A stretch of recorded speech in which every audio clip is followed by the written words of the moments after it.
नमस्कार, मेरा नाम पिंटू सिंह यादव है और आप सभी का न्यूज लाइव में स्वागत करते हैं। दोस्तों देखिए, पिछले कई दिनों से संविधान निर्माता भीमराव अंबेडकर को लेकर संसद से सड़क तक विवाद जारी है। सदन में केंद्रीय गृह मंत्री अमित शाह के बयान को लेकर विपक्ष लगातार हमलावर है। कांग्रेस का आरोप है कि अमित शाह ने बाबा साहेब का अपमान किया। इसके जवाब में गृह मंत्री कह चुके हैं कि वो सपने में भी ऐसा नहीं कर सकते हैं और कांग्रेस ने उनके बयान को तोड़ मरोड़ कर सोशल मीडिया पर शेयर किया है। इस बीच बाबा साहेब के पोते प्रकाश आंबेडकर ने एक चैनल से बातचीत में और इस मुद्दे पर अपनी प्रतिक्रिया दी। उन्होंने कहा कि जो सोशल मीडिया पर अमित शाह का बयान है उसमें कहीं भी तोड़ मरोड़ की बात मुझे दिखाई नहीं दी है। वो सीधा कहते हैं आंबेडकर आंबेडकर आंबेडकर क्यों कह रहे हो।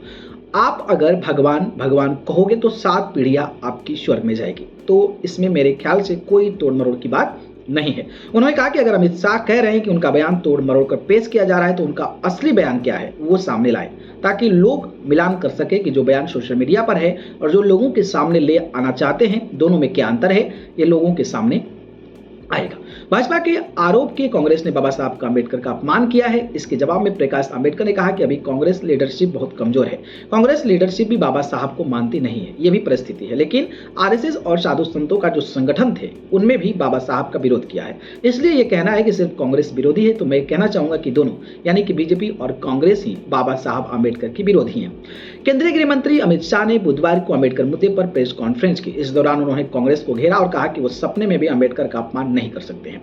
लोकसभा और राज्यसभा में संविधान के 75वें वर्ष पूरे होने पर चर्चा का आयोजन हुआ। इसमें 75 साल के देश का गौरव यात्रा, विकास यात्रा और उपलब्धियों की चर्चा हुई।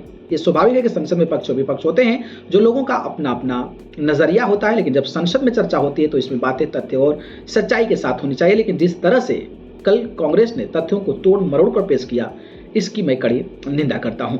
गृह मंत्री ने कहा कि ऐसा इसलिए हुआ क्योंकि बीजेपी के वक्ताओं ने बताया कि कांग्रेस आंबेडकर विरोधी है, संविधान विरोधी है। कांग्रेस ने सावरकर जी का अपमान किया। आपातकाल लागू करके कांग्रेस ने संविधान को रौंदा। कांग्रेस ने भारतीय सेनाओं का अपमान किया। कांग्रेस ने भारत को जमीन दे दी। जब संसद में यह बात साबित हो गई तो कांग्रेस ने झूठ फैलाना शुरू कर दी। कांग्रेस पार्टी आंबेडकर विरोधी है। कांग्रेस पार्टी संविधान विरोधी है। कांग्रेस ने सेना के शहीदों का अपमान किया। कांग्रेस सावरकर विरोधी है। बाबा साहेब के न रहने के बाद भी कांग्रेस ने कभी बाबा साहब को इज्जत नहीं दी। पंडित जी नेहरू की कितनी ही किताबों में लिखा है कि उन्होंने कभी भी बाबा साहब को सही जगह नहीं दी। बाकी जिस तरीके से विवाद छिड़ा है और उनके पोते यानी कि प्रकाश आंबेडकर ने जिस तरीके की बातें कही, इस पर आप अपनी राय बताइए।